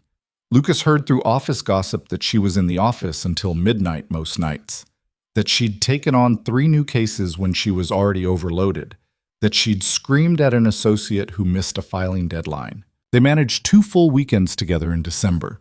The first one, Victoria came to his apartment while Lily was at Jennifer's. They ordered Chinese food and watched a movie, and barely made it through the opening credits before they were in his bed, desperate and urgent, and trying to fit a week's worth of missing each other into a few stolen hours. After, lying tangled together, Victoria traced patterns on his chest. This isn't enough, she said quietly. I know. I want to wake up next to you, have breakfast, do normal things that normal couples do. We're not exactly normal. No, we're really not. She propped herself up on one elbow. Lucas, we need to make a decision. We can't keep living like this. What kind of decision? Whether we're actually doing this or whether we're just prolonging the inevitable. Lucas felt cold despite the warmth of her skin against his. You want to end it? I want to be realistic. Look at us. We're both miserable. You're barely holding it together with Lily. I'm working myself to death to avoid feeling anything. This isn't sustainable. So we just give up? I'm not saying that. I'm saying we need to figure out what we're willing to sacrifice. Because something has to give, Lucas. We can't have everything. He knew she was right, hated that she was right. What do you want to sacrifice? Victoria was quiet for a long time. I don't know, she said finally. That's what scares me. The second weekend, they went to a cabin 2 hours outside the city. Victoria's idea, somewhere they definitely wouldn't run into anyone from work. It should have been romantic, should have been the break they needed. Instead, they spent half of Saturday arguing. You're not hearing me, Victoria said, pacing the small living room. I can't just quit my job, Lucas. I've spent 20 years building that career. I'm not asking you to quit. I'm asking you to consider options. What options? Transfer to another firm? Start over somewhere else? I'm 41 years old, not 25. I don't have time to rebuild. But I'm supposed to? You're 32. You have time. Lucas stood up. So, because I'm younger, my career matters less? Is that what you're saying? That's not... She stopped, pressed her fingers to her temples. I'm saying we need to be practical. One of us has to make a move. And it makes more sense for it to be you. Except I can't move. Lily's school is here, her friends, Jennifer's here, and the custody arrangement. I can't just pick up and leave the state. I'm not talking about leaving the state, just finding a position at another firm in the city. Which would mean starting over, taking a pay cut, explaining in every interview why I left McKinley. Lucas shook his head. You don't think that raises questions? Everything raises questions, Victoria's voice rose. That's the whole problem, Lucas. There is no clean answer here. Someone has to give something up, and we're both too scared to say who. The silence that followed was thick and ugly. Maybe you're right, Lucas said finally. Maybe we should just end this before we destroy each other. Victoria's face went pale. You don't mean that. Don't I? We've been together 4 months and all we do is hide and argue and make each other miserable. What's the point? The point is that I love you. The words burst out of her like they'd been held back too long. The point is that for the first time in years I feel something other than empty, and I don't want to give that up. Lucas stared at her. She stared back, breathing hard, looking as shocked as he felt. You love me, he said. Yes, I love you. I'm in love with you, and it's terrifying, and I don't know what to do about it. He crossed the room and pulled her into his arms. She came willingly, buried her face in his shoulder, and he felt her shaking. I love you too, he said into her hair. I'm sorry. I didn't mean what I said. I don't know how to fix this. Neither do I. They held each other in the middle of the cabin with afternoon light coming through the windows, and Lucas felt like they were standing at the edge of something. A cliff, maybe, or a chasm. One wrong step and they'd both fall. That night they didn't fight. They made dinner together, drank wine, talked about anything except the impossible situation they were in. When they went to bed, Victoria curled against him and said, I don't want to lose you. You won't. Promise? He couldn't promise that. They both knew he couldn't, but he said it anyway. I promise. By January, something had shifted.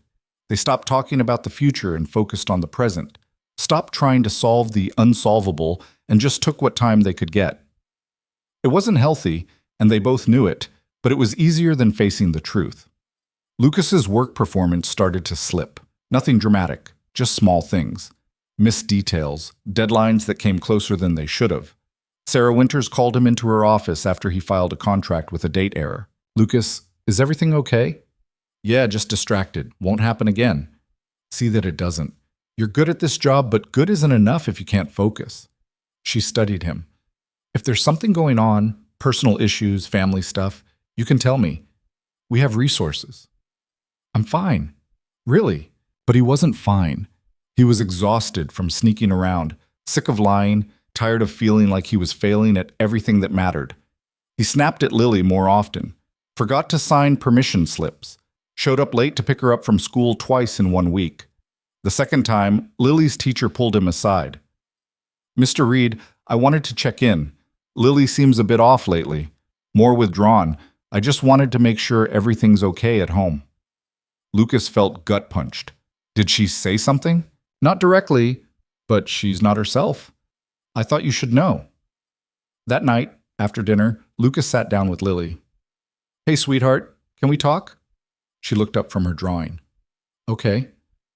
"Your teacher said you've been quiet at school. Is something bothering you?" Lily shrugged. "I don't know. You can tell me, whatever it is." She was quiet for a long moment, coloring carefully. Then, "Are you going away?" Lucas's heart stopped. "What? No. Why would you think that?" "Because you're sad a lot. And sometimes you're not here even when you're here, like how it was before you stopped working so much." She looked at him with those big brown eyes. "I thought maybe you were leaving like Mommy did." Lucas pulled her into his lap, holding her tight. "Lily, baby, I'm not going anywhere. I promise. I'm not leaving you, ever." "But you're sad." "Yeah, I am a little sad, but that's not because of you. You make me happy, sweetheart. You're the best thing in my whole life." "Then why are you sad?" How could he explain this to a 6-year-old? How could he tell her that he'd fallen in love with someone but couldn't be with her, and the hiding and the sneaking and the impossible choices were eating him alive? "Grown-up stuff," he said finally, "but I promise I'm working on it, and I promise you're not losing me." She hugged him tighter. "Okay, Daddy." That night, after Lily was asleep, Lucas sat in the dark and admitted what he'd been avoiding for weeks. This couldn't continue. He was hurting his daughter, hurting himself. Probably hurting Victoria too, though she'd never admit it. Something had to change. He called her. She answered on the first ring. "Hey," she said. "I was just thinking about you. We need to talk, really talk." Her voice shifted. "Okay. When? Tomorrow night? Can you come here after Lily's asleep?" "Yeah, Lucas, what's wrong?" "Everything. Nothing. I don't know." He rubbed his face. "Just, we need to make a decision, a real one, because what we're doing isn't working." Victoria was quiet for a beat. "I know." "So we figure it out, tomorrow. No more avoiding it." "Okay?" She sounded scared. "I'll be there at 9. She showed up at 8:45, looking as tired as Lucas felt. They sat on his couch with cups of tea neither of them drank, and for a long moment neither spoke. Finally, Victoria said, "You want to end this?" "No, but I can't keep doing this. Lily's teacher said she's been withdrawn. She asked me tonight if I was leaving her." Lucas's voice cracked. "She's 6 years old and she thinks I'm going to abandon her because I've been so distracted and absent." Victoria's face crumpled. "Lucas, I love you. I need you to know that, but I can't do this at her expense. I won't." "I know, you shouldn't." She set down her tea. "So what do we do?" "I don't know. You tell me, because I'm out of ideas." Victoria stood up, walked to the window, looked out at the street. When she turned back, her expression was different, resolved, almost calm. "I'll quit," she said. Lucas blinked. "What?" "I'll resign from McKinley, remove the power imbalance. Then we can be together without destroying your career." "Victoria, you can't." "Yes, I can. I've been thinking about it for weeks, maybe longer." She came back to the couch, sat facing him. "I told you I helped build that firm, and I did. But somewhere along the way, it stopped being a career and started being an excuse not to have a life, not to want things, not to let anyone close enough to hurt me." She took his hands. "I don't want to be that person anymore. I don't want to wake up at 50 and realize I spent my whole life married to a job that doesn't love me back. But your work will still be there. I can practice law anywhere, Lucas. I don't need McKinley, but I need you. And I need to be able to look at myself in the mirror and know I chose something real over something safe." Lucas felt like he couldn't breathe. "You do that? Really?" "I'd do that. I want to do that." She smiled, and it was the first real smile he'd seen from her in weeks. "I'm terrified, but I want to do it." "What about starting over? You said—" "I said I was 41 and didn't have time to rebuild. But that was fear talking. Truth is, I have plenty of time, and maybe starting over is exactly what I need. Lucas pulled her close, buried his face in her hair. You're sure? I'm sure. She pulled back to look at him. I'll give my notice next week. Stay on for 2 months to transition my cases. By March, I'll be free. And then what? Then we figure it out. Together. Like normal people who are in love and want to build a life. We're not exactly normal people. No, but maybe we can be. She kissed him, soft and sure. Maybe we can be. Lucas held her and felt something in his chest unfurl. Hope, maybe, or just the simple relief of not having to hide anymore, of choosing something because it mattered, not because it was easy. I love you, he said. I love you too. She settled against him. We're really doing this. Yeah, we really are. Outside, the city hummed along, oblivious. Inside, 2 people who'd spent too long running from what they wanted finally stopped running. It wasn't perfect. It was messy and complicated and would probably get harder before it got easier, but it was real. And real, Lucas thought, was worth fighting for. Victoria gave her notice on a Tuesday morning. Lucas wasn't there to see it, but she told him about it later that night, how she'd walked into Robert Chen's office with her resignation letter already drafted, how he'd tried to talk her out of it for 20 minutes, how she'd stood firm and said no, this was her decision, and it wasn't up for negotiation. How'd he take it? Lucas asked. They were in his apartment, Lily asleep down the hall, speaking in the low voices of people who'd learned to have important conversations quietly. Not well. He asked if this was about you. Victoria pulled her knees up to her chest. I said no, said I needed a change, wanted to explore other options, all the professional nonsense you're supposed to say. I don't think he believed me. Does it matter? Not anymore. She smiled, but it was shaky around the edges. I have 8 weeks left. Then I'm unemployed for the first time since law school. Lucas heard the fear under her words.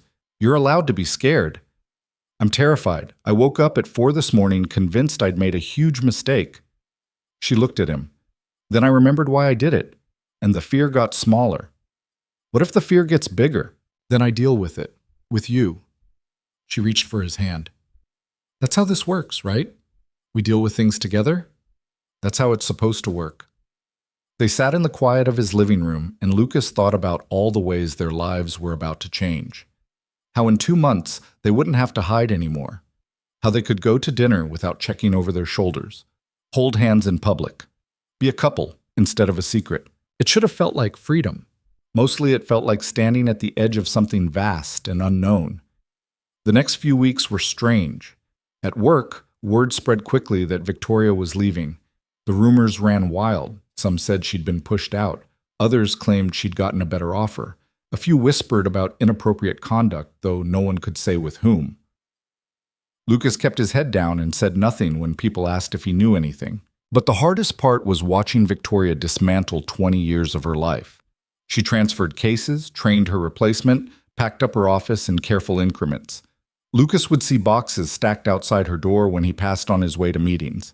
Once, he caught her standing in her empty office just looking at the space, and the expression on her face was so lost he almost broke protocol to go to her. He didn't. They were still being careful. Victoria came to his apartment most nights now. Lily was usually asleep by the time she arrived, and they'd sit on the couch and Victoria would tell him about her day. The cases she was handing off, the associates who kept asking why she was leaving, the managing partners who acted like she was personally betraying them. Morrison asked if I was dying, she said one night. Actually asked if I had a terminal illness. Couldn't fathom any other reason someone would walk away. What'd you tell him? That I wasn't dying, just living differently. She leaned her head on Lucas's shoulder. He looked at me like I was speaking another language. Maybe you were. Maybe. They didn't talk much about what came after. Victoria had some money saved, enough to take time before jumping into another position.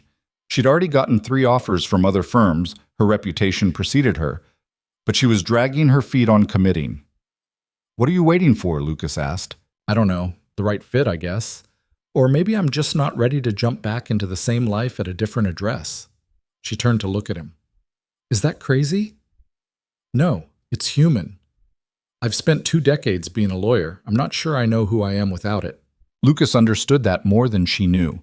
The version of himself that had existed before the divorce, before the breakdown, before Victoria locked her office door and told him hard truths. That person was gone, and the person he was becoming felt unfamiliar, like trying on clothes that didn't quite fit yet. "You'll figure it out," he said.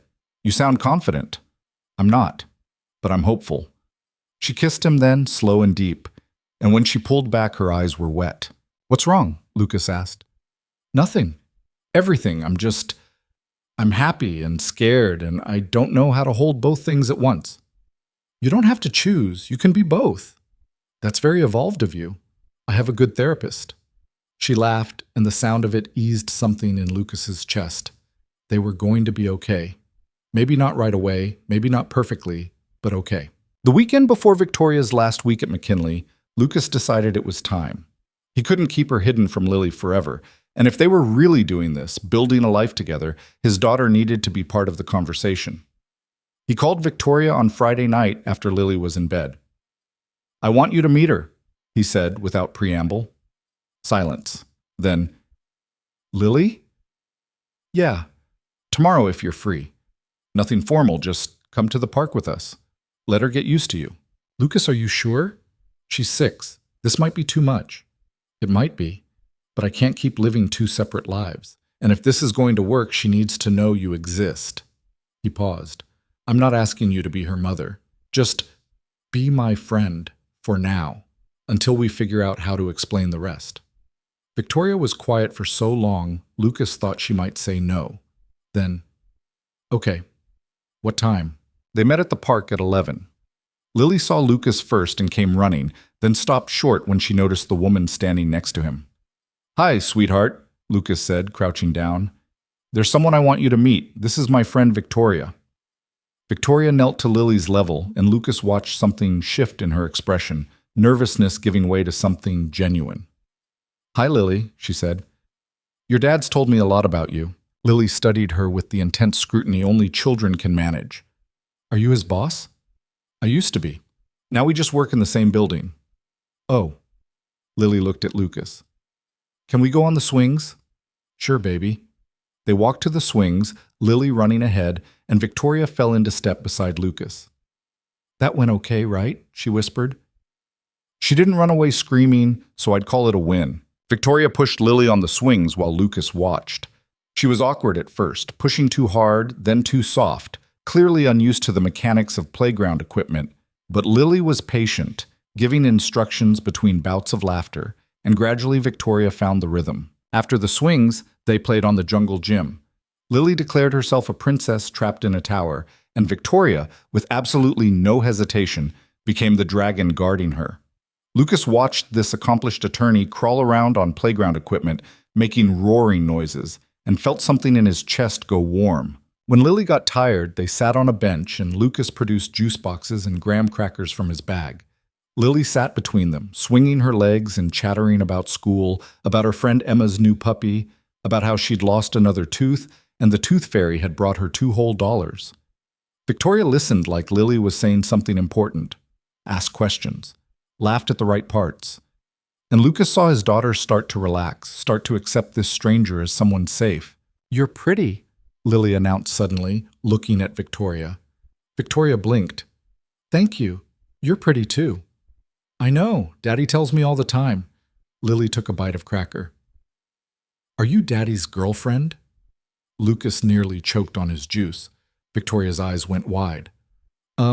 Victoria said, looking at Lucas for help. "Lily, that's not," Lucas started, "because Emma's mom has a boyfriend and he comes over for dinner sometimes. Is Victoria going to come over for dinner?" Lucas and Victoria looked at each other. They hadn't planned for this, hadn't prepared an answer. "Would you want me to come over for dinner?" Victoria asked carefully. Lily shrugged. "I guess. If you like spaghetti, that's what we're having tonight." "I love spaghetti." "Then you can come. But you have to help make it. Daddy's rule is everyone helps." Victoria looked at Lucas. He saw the question in her eyes. "Is this really happening?" He nodded. "Victoria is welcome to stay for dinner, if she wants." "I want," Victoria said quietly. Dinner was chaos. Lily insisted on helping cook, which meant sauce splattered everywhere and noodles ended up on the floor, and the whole process took twice as long as it should have. But Victoria jumped in without hesitation, chopping vegetables and stirring sauce, and listening to Lily's running commentary on everything from dinosaurs to her teacher's weird laugh. They ate at the kitchen table, and Lily talked non-stop, and Lucas watched Victoria slowly loosen up. Saw her smile more easily, laugh more freely, ask Lily questions about her drawings taped to the fridge and her collection of rocks in a jar on the counter. After dinner, Lily wanted to show Victoria her room. Lucas followed them down the hall and leaned against the doorframe while Lily gave a full tour. Her bed with the butterfly comforter, her bookshelf organized by color, her stuffed animals lined up with military precision. "This is Mr. Hoppy," Lily said, holding up her rabbit. "He's been with me since I was a baby." "He looks very important," Victoria said seriously. "He is. He protects me from bad dreams." Lily hugged the rabbit. "Do you have bad dreams?" Victoria sat on the edge of Lily's bed. "Sometimes." "What do you do?" "I usually just lie there and wait for them to go away." Lily looked appalled. "That's terrible. You need a Mr. Hoppy." "I don't know if they make them in grown-up sizes." "You don't need a big one. The magic works even if they're small." Lily climbed into her lap, unselfconscious in the way only kids can be. "Daddy says the magic is really just love, that when someone gives you something because they care about you, it has special powers." Victoria's eyes met Lucas's over Lily's head. "Your daddy's very smart." "I know. He knows everything." Lily yawned. "Are you going to be here for breakfast?" Victoria looked at Lucas again. "Not tomorrow, sweetheart," Lucas said, "but maybe another time." "Okay." Lily yawned again. "I like her, Daddy." "Yeah, baby. Me too." After they got Lily into pajamas and read her a story and tucked her in, Lucas and Victoria retreated to the living room. Victoria sat on the couch looking shell-shocked. "That was," she started. "A lot?" "Wonderful, terrifying. I have no idea what I'm doing." Lucas sat beside her. "You were great with her." "I didn't know what to say half the time." "Neither do I. I just make it up as I go." Victoria leaned into him. "She's amazing, Lucas. You've done such a good job with her." "We've had help. Mrs. Cho, my sister, sheer dumb luck." He kissed the top of her head. "But thank you."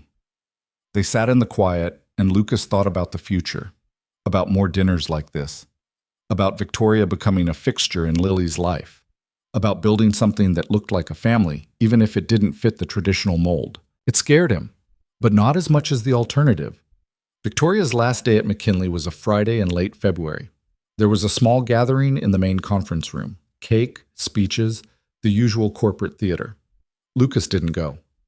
It would have raised too many questions, but he watched from his desk as people filtered in and out, heard the applause, saw Victoria emerge an hour later looking exhausted and relieved in equal measure. She didn't look his way, didn't acknowledge him, just walked to her empty office, collected the last box, and left. Lucas waited until 6 to text her. "You okay? Ask me tomorrow. Tonight, I'm getting drunk and not thinking about any of it. Want company? Yeah, but I need to do this part alone. I'll see you tomorrow? Tomorrow. I'm proud of you. Don't be. I haven't done anything yet except quit. You chose something hard because it mattered. That's worth being proud of." She didn't respond for 20 minutes. Then, "I love you. I love you too. Go get drunk. You've earned it." The next day, Victoria showed up at Lucas's apartment at 10 a.m., looking hungover and fragile. Lily was at Emma's for a play date, so they had the place to themselves. "I'm unemployed," Victoria said, standing in his doorway. "Officially completely unemployed. How does it feel?"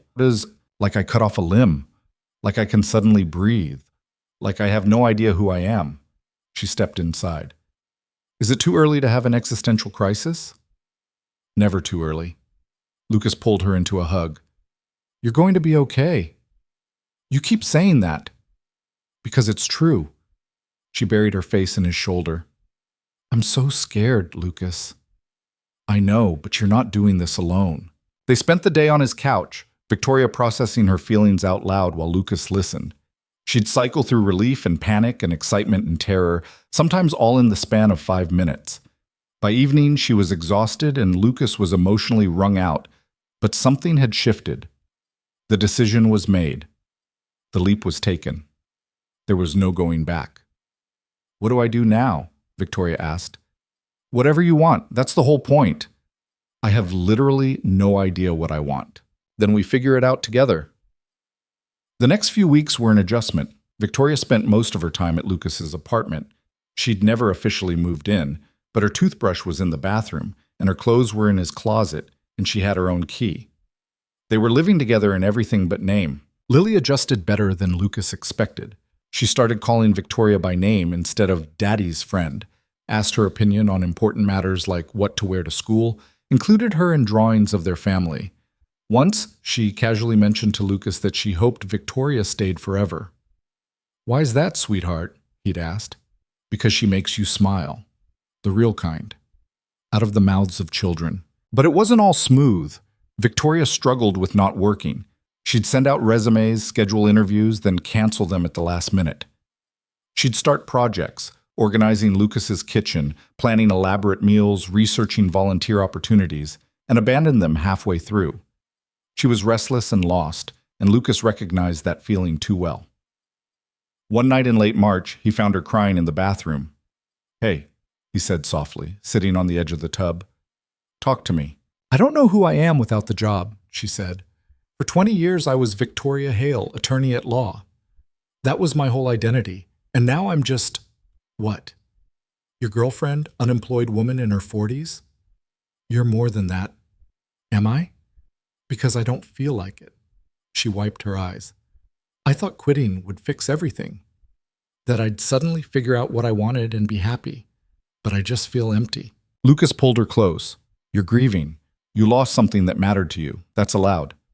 "It doesn't feel allowed. It feels pathetic." "It's not. It's human." He tilted her face up. "But Victoria, you can't spend the rest of your life running from one thing to another trying to feel okay. You have to actually feel the hard stuff." "I hate the hard stuff." "I know, but you're not doing it alone." She leaned into him and they sat on the bathroom floor until Lucas's legs went numb and Victoria's breathing evened out. The breakthrough came in April. Victoria found a part-time consulting position with a nonprofit that did legal advocacy for domestic violence survivors. It was nothing like her corporate work. The pay was a fraction of what she'd made. The cases were emotionally draining. The office was cramped and underfunded. But she came home energized in a way Lucas had never seen. "I helped a woman get a restraining order today," she said one evening, sitting at his kitchen table while Lily did homework. She'd been trying for months and kept getting denied. I walked her through it, helped her file the paperwork correctly, and the judge approved it. "That's amazing," she cried. Just sat there in the courthouse hallway and cried because she finally felt safe. Victoria's eyes were bright. "I've won multi-million-dollar cases, Lucas, closed deals that made the firm hundreds of thousands, but I've never felt like I actually helped someone until today." Lucas reached across the table and squeezed her hand. "You found it." "Found what?" "What you're supposed to be doing." She smiled, and it was the first real smile he'd seen in weeks. "Maybe I did." By May, they'd settled into a rhythm. Victoria worked 3 days a week at the nonprofit and spent the rest of her time with Lucas and Lily. She learned to braid hair and make boxed mac and cheese and all the small rituals of parenting. She wasn't perfect at it. She still got frustrated when Lily was being difficult, still didn't always know the right thing to say, but she tried. And Lily loved her for it. One Saturday afternoon, they took Lily to the zoo. Victoria had never been, which Lily found incomprehensible. "You've never seen a real elephant?" Lily asked, scandalized. "Not in person." "We have to fix that immediately. Daddy, we're going to the elephants first." They spent 4 hours wandering exhibits, Lily dragging them from animal to animal with infectious enthusiasm. Victoria bought overpriced cotton candy and admitted it was the best thing she'd ever tasted. Lucas took a photo of her and Lily in front of the penguin exhibit, both of them laughing, and thought about how much had changed in a year. On the way home, Lily fell asleep in the back seat. Lucas glanced at Victoria in the passenger seat. "You okay?" he asked. "Yeah, better than okay." She looked back at Lily. "I never thought I'd have this. A family, people who wanted me around." We more than want you around, Victoria. We love you. I love you too, both of you. She turned to look at him. Thank you. For what? For not giving up on me when it would have been easier. Lucas reached over and took her hand. Never crossed my mind. That night, after they put Lily to bed, Victoria pulled Lucas aside. I've been thinking, she said, about moving in, officially, if that's something you want. Lucas's heart jumped. You sure? I'm here most nights anyway. My lease is up next month, and I don't want to keep living in two places when all I want is to be here with you. She paused. With both of you. Then move in. Stay. Make this your home. She kissed him, and it tasted like promise. The official move happened over Memorial Day weekend. Megan flew in from Oregon to help, and to finally meet the woman Lucas had been telling her about for months.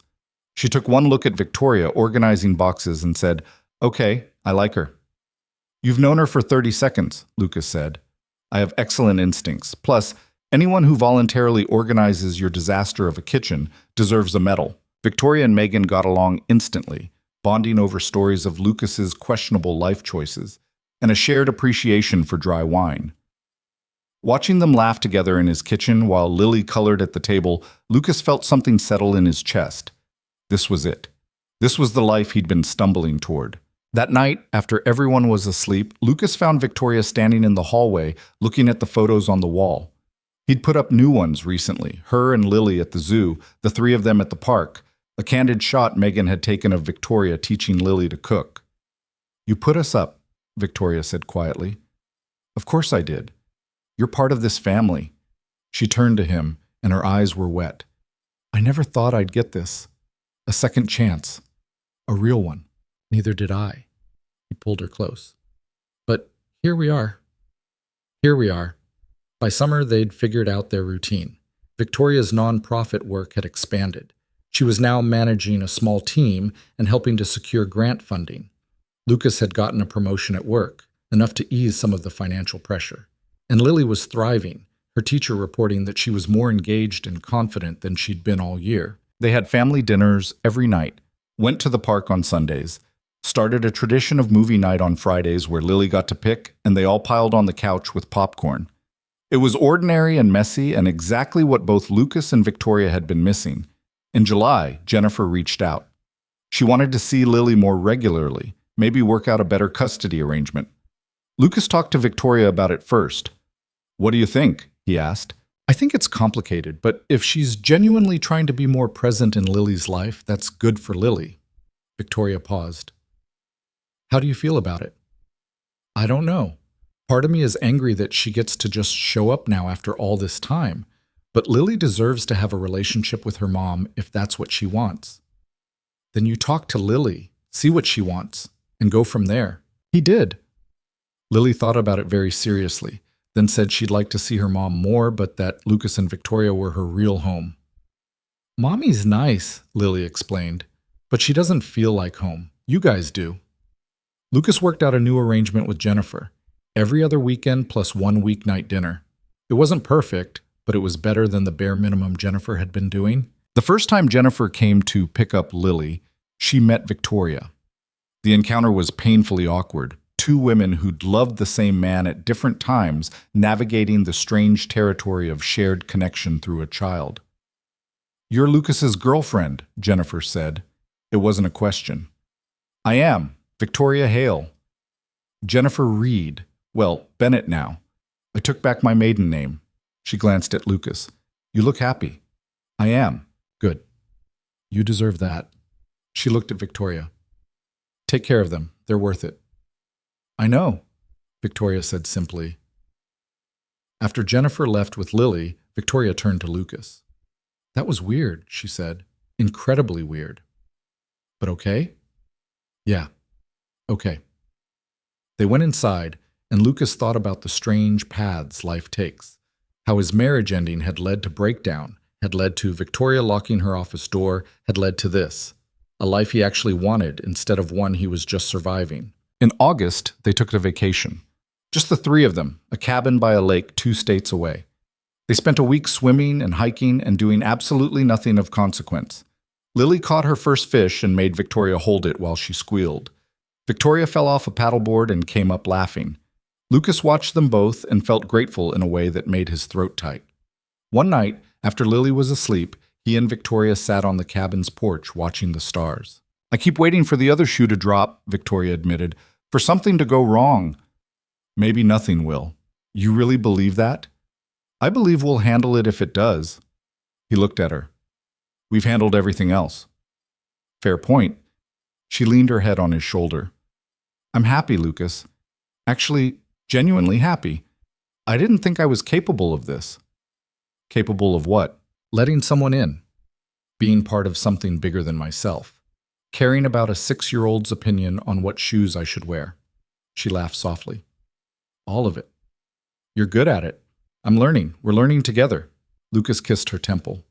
"That's all we can do." They sat in the dark, listening to the lake and the crickets and the sound of their own breathing, and it was enough, more than enough. When they got back from vacation, Lucas's sister called with news. She was getting married in October and wanted Lily to be a flower girl. And she wanted to meet Victoria properly, not just the quick introduction over Memorial Day. "She's important to you," Megan said.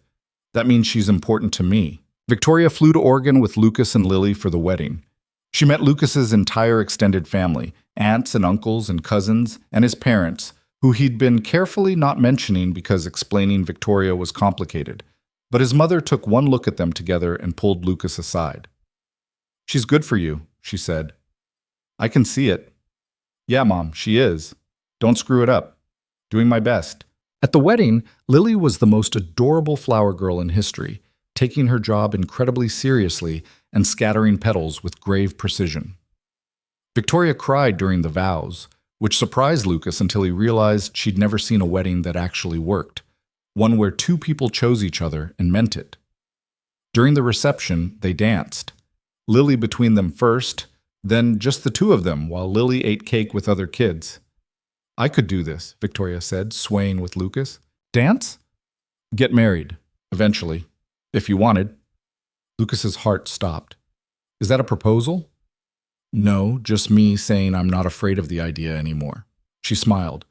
"I used to think marriage was a trap, but maybe I just hadn't found the right person." "And now?" "Now I think maybe I have." Lucas pulled her closer. "I think maybe you have too." They didn't get engaged that night. It wasn't the right time, too much happening, too many people around. But the seed was planted, and they both felt it growing. By October, life had settled into something that felt sustainable. Victoria's work was fulfilling, Lucas's career was stable, and Lily was flourishing. They'd had their fights, about money, about parenting styles, about Victoria's tendency to overwork, and Lucas's habit of avoiding conflict. But they'd worked through them, learned to communicate instead of shutting down, chose each other even when it was hard. One Saturday morning, Lucas woke up to find Victoria already awake, watching him. "That's creepy," he mumbled. "Sorry, I was just thinking." "About?" "About how a year ago I was miserable and alone and convinced that was all I deserved. And now I wake up next to you in a home that feels like mine, with a kid down the hall who asked me yesterday if we could make cookies together." She touched his face. "My whole life changed because you were falling apart in an office, and I couldn't watch it happen. Best intervention I ever received. I wasn't trying to save you, I was trying to save myself." She smiled. "Turns out we saved each other." Lucas pulled her close. "Good thing we're both stubborn." The stubbornest. They lay there until Lily came barreling in demanding pancakes, and the day started in its normal chaos. But Lucas carried Victoria's words with him. They'd saved each other, not in some grand, dramatic way, but in the small dailiness of choosing to show up, choosing to try, choosing love even when it was messy and complicated and required sacrifice. In November, Victoria officially proposed. Not with a ring, she said that felt too traditional, and she'd never been traditional anyway, but with a question asked over leftover Chinese food while Lily was at a sleepover. "Marry me," she said. "Not today, not next month, but someday when we're ready. Marry me and let's make this official." Lucas set down his chopsticks. "That's not much of a proposal." "I'm nervous. I've never done this before." "Neither have I. Well, technically I have, but—" "Lucas?" She took his hand. "I want to marry you. I want to be Lily's stepmother if she'll have me. I want to build a life that's messy and imperfect and real. What do you say?" I say yes. Obviously yes.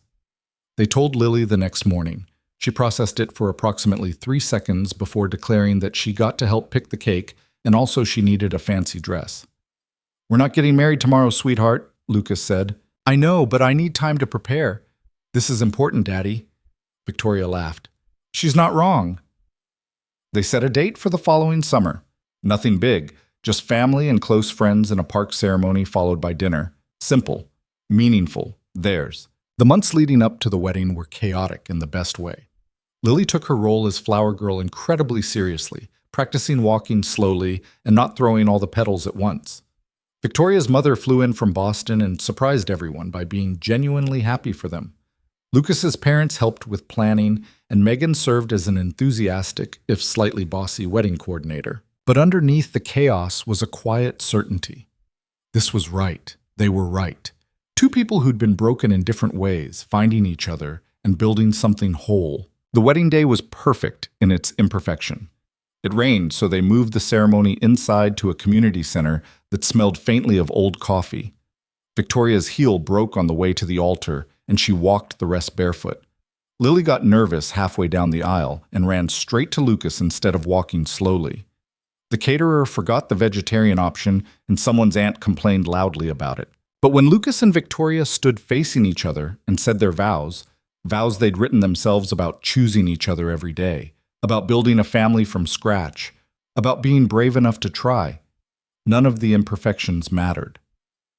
"I didn't know I could have this," Victoria said, tears streaming down her face. "Didn't know I was allowed to want it.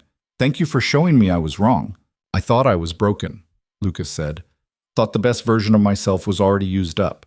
You proved that wrong every single day." They kissed, and Lily cheered louder than anyone, and it was done. They were married, a family, official in every way that mattered. At the reception, Lucas danced with Lily first. "You happy, Daddy?" she asked, standing on his feet. "Yeah, baby, really happy." "Me too. I always wanted a bigger family." "Well, now you've got one." Then he danced with Victoria, and she said, "We did it. We did. No going back now." "Wouldn't want to." She rested her head on his shoulder, and Lucas looked around the room, at their friends and family, at Lily spinning in circles with Megan, at his parents laughing with Victoria's mother. He thought about the man he'd been a year and a half ago, sitting at his desk with divorce papers and a hollow feeling where hope used to live. He'd been drowning then. Lost. Convinced he'd already failed at everything that mattered. But then Victoria had locked her office door and refused to let him keep destroying himself. She'd pushed him toward therapy and time off and actual healing. She'd shown him that being broken wasn't the same as being finished. And somewhere in that process, they'd found each other. Not because either of them was fixed, but because they were both willing to try. Life wasn't perfect now. They still fought about stupid things. Still had days when they were tired and short-tempered and just trying to survive. Victoria still worked too much sometimes. Lucas still struggled with anxiety. Lily still had moments of missing her mom or acting out or just being a normal kid with normal problems. But they faced it together, showed up for each other, chose love over fear every single day. And that, Lucas thought, was more than he'd ever hoped for, more than he'd thought he deserved. The DJ played an old song, something slow and sweet. Victoria pulled him closer. "What are you thinking about?" she asked. "How we got here. How much had to go wrong for things to go right. You think it was worth it?" Lucas looked at his wife.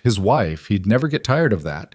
And then at Lily, who was now trying to teach his dad some complicated dance move. "Every single second," he said. They danced until the music stopped, and then they danced some more. Because that's what you do when you find something real. You hold on, you show up, you keep choosing each other even when it's hard, especially when it's hard. Later, when the guests had left and Lily had fallen asleep in the car on the way home, Lucas and Victoria stood in their bedroom, the one they shared now, the one that had slowly filled with both their things until you couldn't tell where one person ended and the other began. "Mrs. Hale," Lucas said, testing the name. "Technically, I'm keeping my name, but I like hearing you say it anyway." "Mrs. Reed?" "Better." They got ready for bed, and it was so normal, so domestic, so perfectly ordinary that Lucas had to stop and just feel grateful for it. for toothbrushes in the same holder and arguments about who forgot to buy milk, and Lily's drawing on the fridge that showed all three of them holding hands. They climbed into bed, and Victoria curled against him like she always did. "Hey, Lucas," she said sleepily. "Yeah? Thank you for not giving up. On yourself. On me. On us. Thank you for locking your office door," she laughed softly. "Best professional violation I ever committed." They fell asleep tangled together, and in the morning they'd wake up and make pancakes with Lily and start their first full day as a married family. There would be burnt edges and too much syrup and probably a fight about something small and forgettable. And it would be perfect. Not because it was easy or smooth or looked like anyone's idea of what a family should be, but because it was theirs. Built from broken pieces and second chances, and two people brave enough to say yes when it would have been easier to say no. That's the thing about love, Lucas had learned. It doesn't fix you, doesn't erase the scars or rewrite the past or make hard things suddenly easy. It just makes you willing to try, to show up, to believe that maybe, just maybe, you're allowed to be happy. And sometimes that's enough. Sometimes it's everything.